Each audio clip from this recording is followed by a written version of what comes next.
नमस्कार दोस्तों। अपना जैसे कि कक्षा 12 का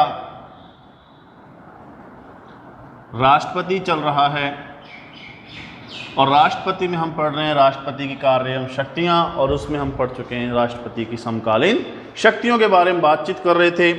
और दूसरी हमारी समकालीन शक्तियों में चल रही थी वो था विधायी शक्ति।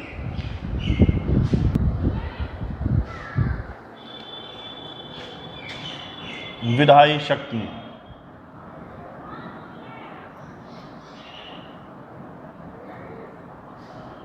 और विधायी शक्तियों में बात कर चुके थे हम वीटो पावर की, कि राष्ट्रपति किसी भी साधारण विधेयक को पुनर्विचार के लिए वापस संसद भेज सकता है, लेकिन संसद से पारित हुआ विधेयक दोबारा यदि राष्ट्रपति के पास आता है तो राष्ट्रपति को उस पर हस्ताक्षर करने ही होते हैं।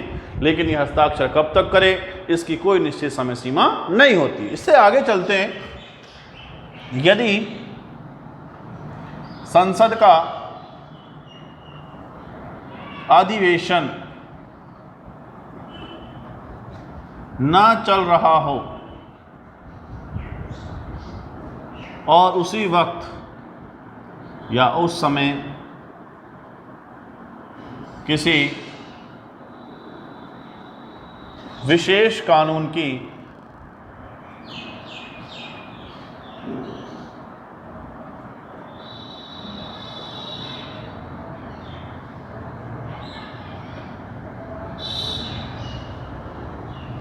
आवश्यकता हो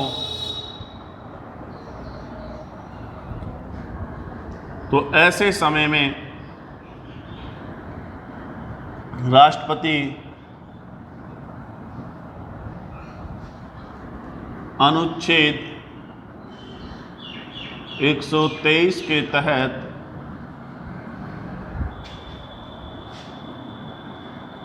अध्यादेश जारी करता है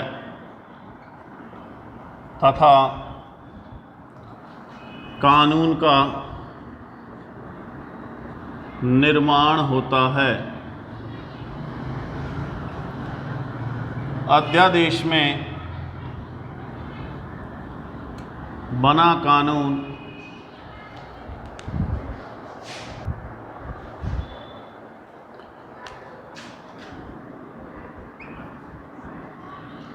छह माह तक वैध होता है।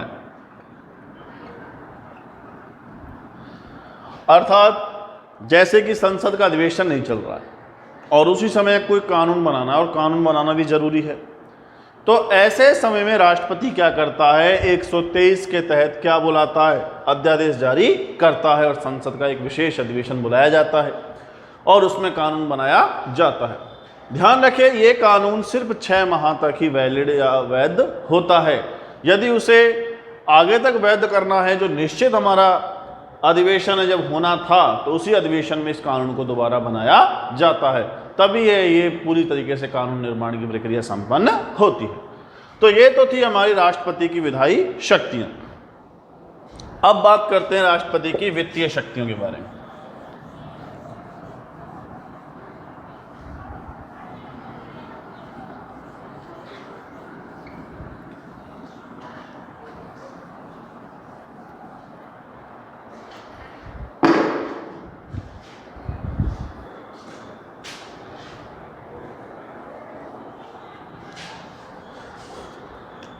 वित्तीय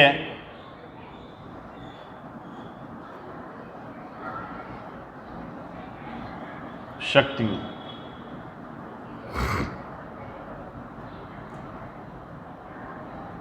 देखिए, किसी भी वित्त विधेयक को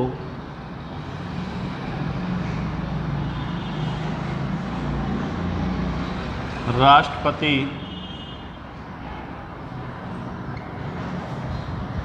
की अनुमति से लोकसभा में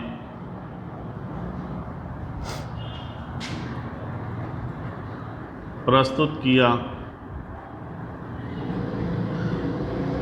जाता है। अर्थात बिना राष्ट्रपति की अनुमति से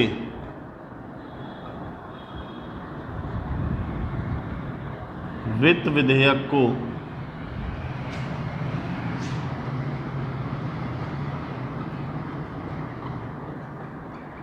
संसद में प्रस्तुत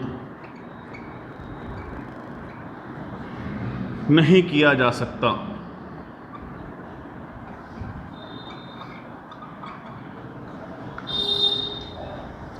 राष्ट्रपति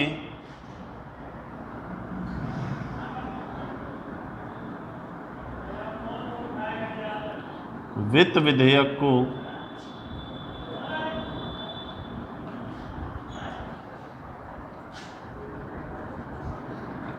पुनर्विचार के लिए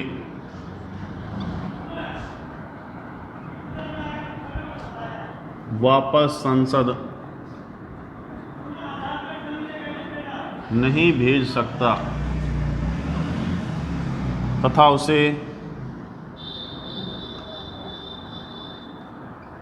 तुरंत प्रभाव से इस पर हस्ताक्षर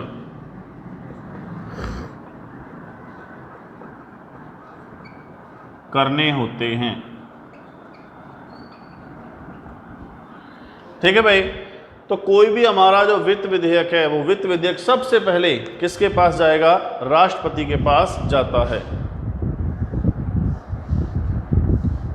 सबसे पहले कहां जाएगा? राष्ट्रपति के पास जाएगा और राष्ट्रपति की अनुमति मिलने पर ही उसे हम लोकसभा में प्रस्तुत कर सकते हैं। अर्थात बिना राष्ट्रपति की अनुमति से किसी भी वित्त विधेयक को हम प्रस्तुत नहीं कर सकते।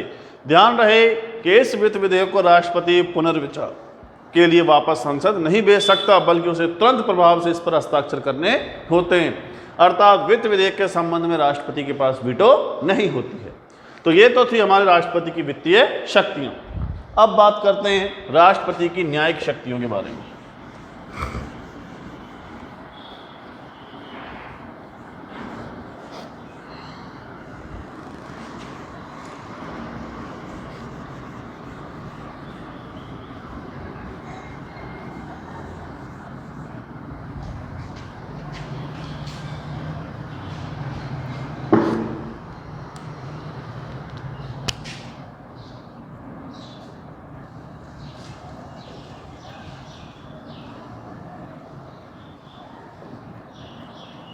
देखिए भाई, अनुच्छेद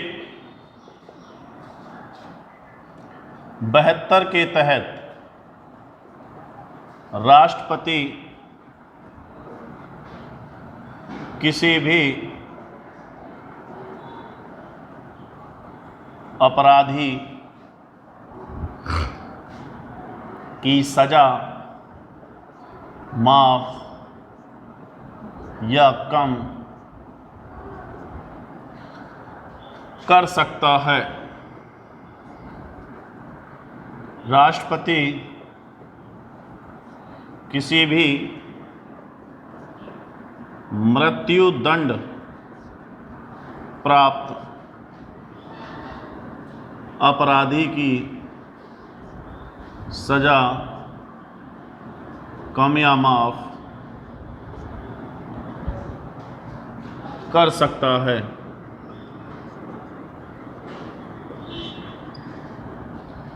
इसके अतिरिक्त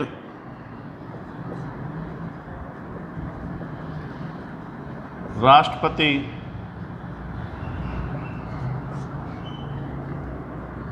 राज्यपालों को नियुक्त करता है तथा उन्हें पद से मुक्त भी कर सकता है। तो देखिए हमारे राष्ट्रपति के पास कौन सी न्यायिक शक्तियां हैं कि अनुच्छेद 72 के तहत राष्ट्रपति किसी भी अपराधी की सजा कम या माफ कर सकता है। अर्थात अदालत ने किसी अपराधी को सजा सुना दी है तो उस सजा को कम या माफ करने की जो पावर है वो किसके पास है? राष्ट्रपति के पास। यहाँ तक कि यदि किसी अपराधी को क्या प्राप्त हो, मृत्युदंड, सजाए मौत दे दी जाए, तो उसकी भी सजा को कम या माफ कौन कर सकता है? राष्ट्रपति कर सकता है। इसके अलावा राष्ट्रपति राज्यपालों को नियुक्त करता है और इन राज्यपालों को कार्यकाल से पूर्व भी कौन हटा सकता है? राष्ट्रपति ही हटा सकता है। तो ये सारी शक्तियां राष्ट्रपति की कौन शक्तियां होती हैं? न्यायिक शक्तियां होती हैं। तो ये थी राष्ट्रपति की समकालीन शक्तियां। कल हम पढ़ेंगे राष्ट्रपति की आपातकालीन शक्तियां और कल ये हमारा चैप्टर समाप्त हो जाएगा। तो आज के लिए इतना ही। धन्यवाद।